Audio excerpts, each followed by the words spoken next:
It was a hot summer day. I had just returned from a long day of playing with my imaginary friends. I was tired, but the day was still young. I sat there for hours, thinking of something to occupy my time on this earth. When the time of the month hit me, child support. I immediately scoured through my desk, looking for any sign of a child support payment, until I saw it. Tekken for the PlayStation 1, followed by a note from my dad. Go get him, champ. I booted it up immediately and grabbed my controller as the console started up. What I saw next scarred me for the rest of my life. What the fuck? Oh my god! Oh my god! What the fuck? What the fuck?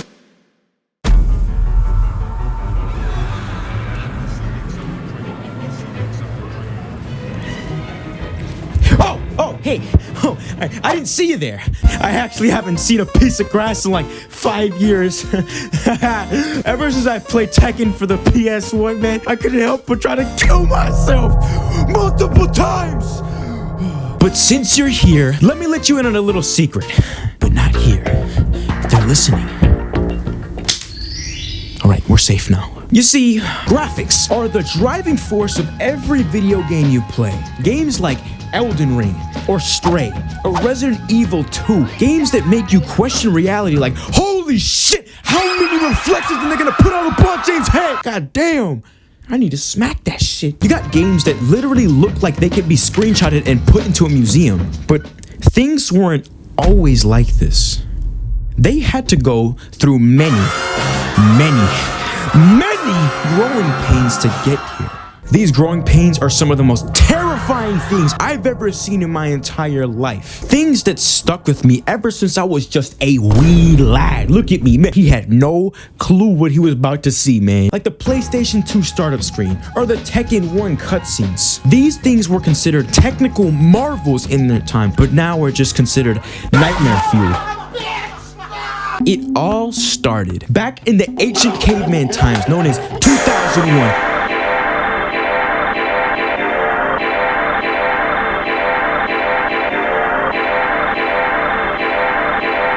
3D gaming was just a couple years old, being born with the N64 and learning how to walk with the PS1. That was too close. You were almost a Jill sandwich. Yeah, people had no fucking clue what they were doing back then. I'm so sorry you had to see that. Yeah, things were pretty rough back then. People were coming home to a little box that could turn them into Jill sandwiches, very limited by the hardware they were being played on. And over the years, people grew very tired of the blocky graphics of this era. Nobody wanted to see lower cross triangular titties anymore, man. We need circumference. Change.org. Everybody, change.org. We need circular titties. People stuck playing on controllers without sticks and dildo controllers, or whatever the fuck this is. But this all changed when one man came from the heavens. This man being Sega! The actual man named Sega came from the clouds on September 9th, 1999. 9999.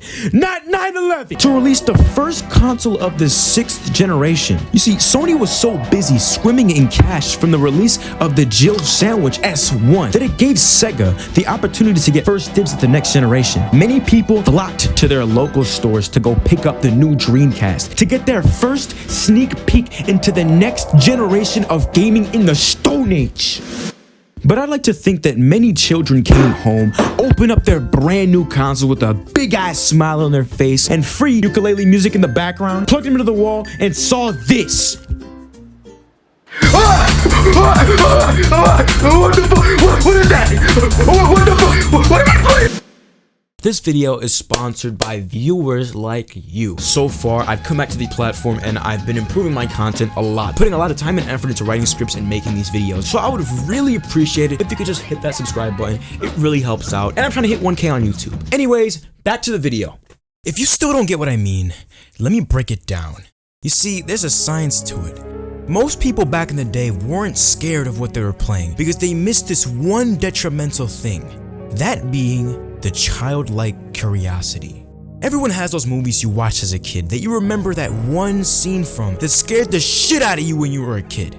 For me, that was Saw or Leprechaun 3. One of these movies being some low-budget B-movie that people fucking hated and that was garbage. But when I watched these movies, I saw those terrifying scenes and there was just something in me that made me view these movies so differently, that made these movies so terrifying. When you're little, you don't think of these people as actors playing a role with special effects. You think that guy just got fucking shot and died in real life. So when I would watch these things, the thought would always be in my head, what if Saw really exists? What if he's really coming for me? And these things would fucking terrify me. I used to sit there and watch the doors and the windows of my room at night to see if Freddy Fazbear was gonna kill me at night. So much like those horrifying movies, I would apply this to everything scary, even console startup screens and video games. The Dreamcast mostly had games with weird graphics and ominous, unsettling atmospheres, which always unsettled me as a kid. Like, look at the voice acting in this cutscene from Shenmue for the Dreamcast. Why so down? I think a good one is ready to come out of this capsule toy machine. Please give me 100 yen. You're always saying that. When I see a game like REZ for the Dreamcast, I don't just see a character shooting things in this weird stage. I see an entire universe behind it. I would imagine what things looked like far beyond just a level. And think about what type of universe could lay beyond these little lines and all this shit in the fucking screen. You really can't find this stuff anywhere else but the Dreamcast. The console that was marketed as a fucking future machine with these shiny polygon characters that just had weird fucking voices. It was a recipe for horror. But then came the PlayStation 2.